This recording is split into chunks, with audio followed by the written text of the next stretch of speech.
They said I couldn't move into my own lake cabin, and on my first day, they called 911 on me. You ever step onto your own land, take that first breath of lake air, and feel like you've finally come home? Yeah, that was me that morning, pulling up in my old red truck, dusty from the drive, windows down, with my black lab Hank hanging his head out, tongue flapping in the breeze. My wife, Eliza, was in the passenger seat, holding a box labeled kitchen.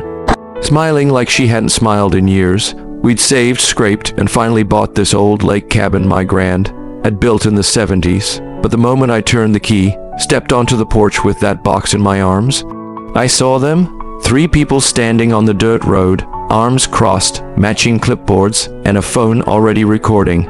I hadn't even set the box down before the tallest one, a woman in her 50s, with big sunglasses and a too tight floral blouse, shouted, "You can't move in here."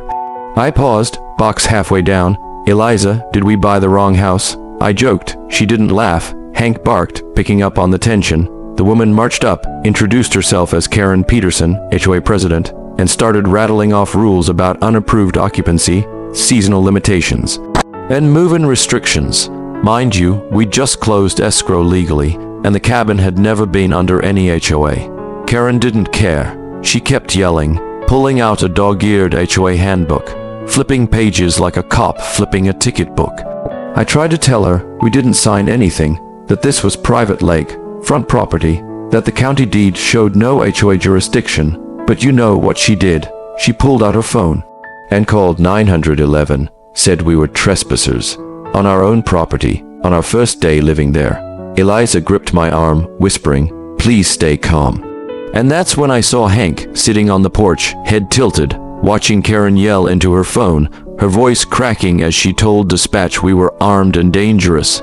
We weren't armed. We had a coffee maker and a crockpot in the back seat. But it didn't matter. Within minutes, I heard sirens bouncing off the lake water. A sheriff's SUV and 2 deputies rolled in, lights flashing, neighbors peeking through windows, some filming, some whispering. Karen stepped back, arms folded, smirking like she'd won.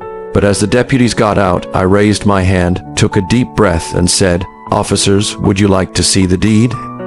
The deputies stood there, hands on their belts, looking at me, then at Karen, then back at me.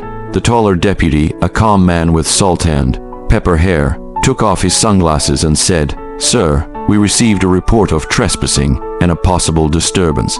I could feel Eliza's hand tighten around mine, her breathing quick. Hank whimpered, sensing the tension. I nodded, trying to keep my voice steady. "Officer, we just closed on this property last week. This is our cabin, and here's the deed." I handed him the folder, my hands shaking just enough for him to notice. Karen was pacing behind the deputy, phone still recording, muttering loudly about illegal move-ins and dangerous people.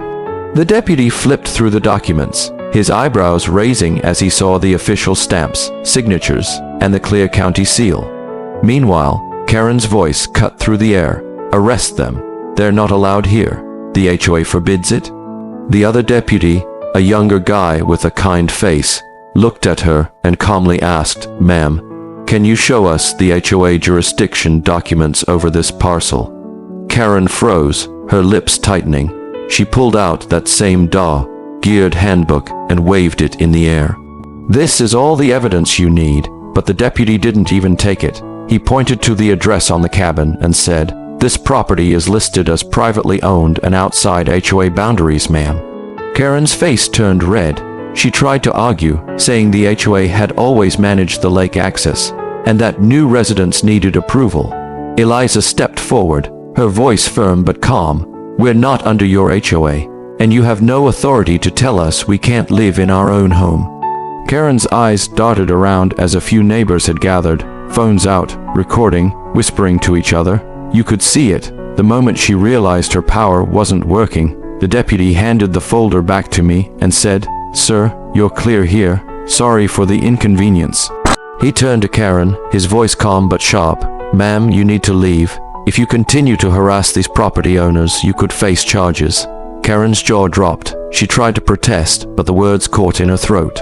She turned around and stormed off, still recording, still mumbling about rules and regulations. Eliza leaned her head on my shoulder, letting out a shaky breath. Hank wagged his tail, finally sensing the tension break. But I knew it wasn't over. Not by a long shot. Because the next morning, we woke up to find a bright orange violation notice nailed to our front door. Unapproved occupancy. Vacate immediately. Signed, Karen Peterson, HOA President. I took it down, crumpled it in my hand, and looked at Eliza. I guess she wants a fight. Eliza's eyes narrowed. Then let's give her one. That was the moment we decided to fight back. Not just for us, but for every family she'd bullied, because she had just poked the wrong bear. And the bear was ready. That morning, I drove into town with Eliza to visit the county records office. If Karen wanted a war over property rights, she was about to find out I came prepared. The clerk, a soft-spoken older man named Roger, pulled the file on our cabin and the surrounding lake parcels. It looks like the HOA has tried claiming jurisdiction here for years, but legally, they never had it, he said, shaking his head. Eliza's eyes sparked with determination. So they've been scaring people into thinking they control this land. Roger nodded. More than a few folks moved out because of them. That made my blood boil. We made copies of every survey map, boundary marker record, and property deed tied to our land. Eliza flipped through the papers, her jaw tight. This is enough to shut her down. When we returned to the cabin, Karen was there. Again. This time, she wasn't alone. 4 HOA board members stood behind her, arms crossed, holding clipboards. Karen's phone was up, recording, her eyes glinting with fake authority. "You can't be here," she barked. "This is an HOA-controlled area, and you're in violation of our community standards."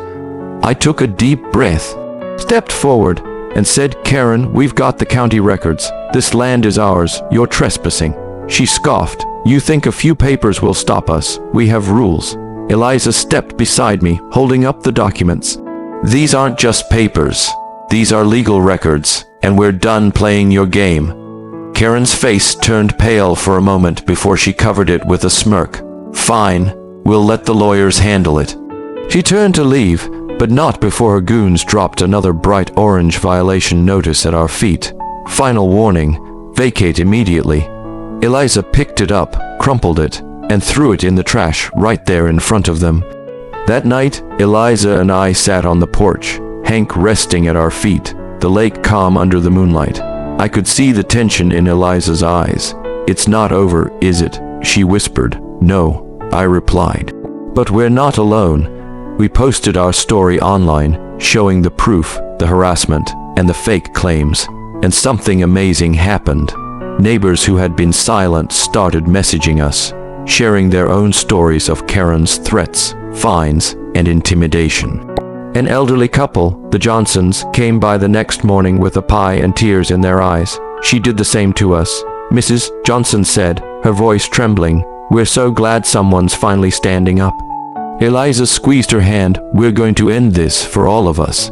But Karen wasn't done. The next day, we woke up to find our mailbox smashed, our trash cans overturned, and a spray-painted message on our driveway, "Get out." I looked at Eliza. Her eyes were steel. Time to call the sheriff.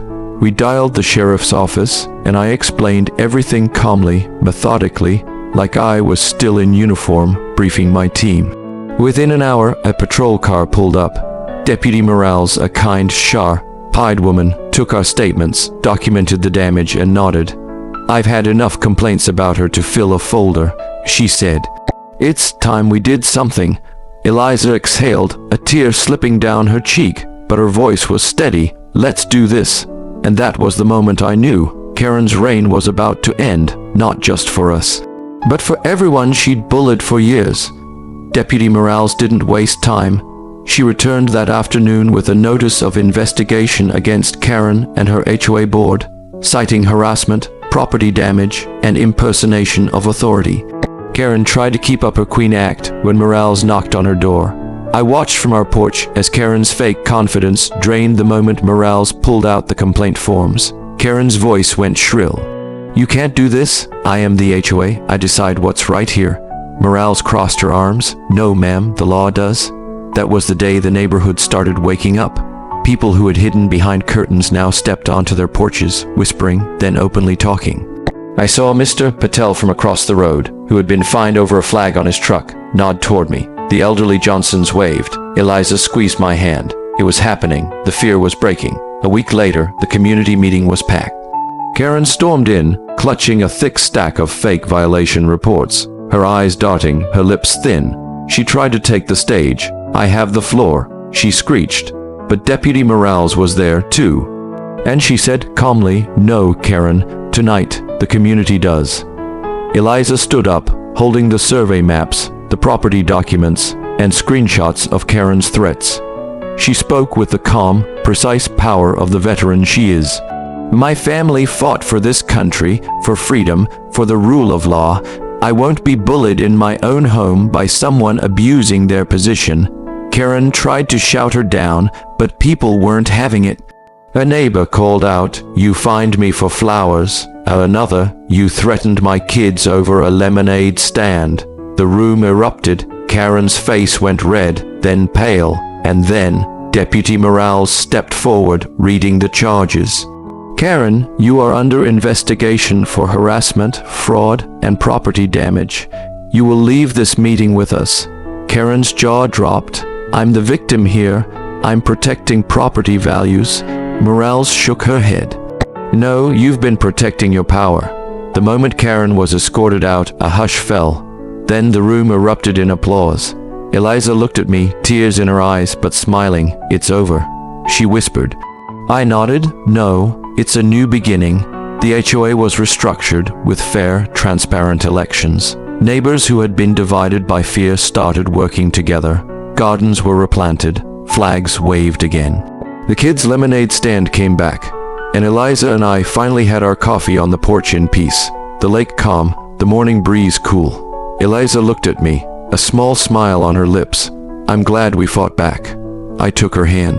"So am I."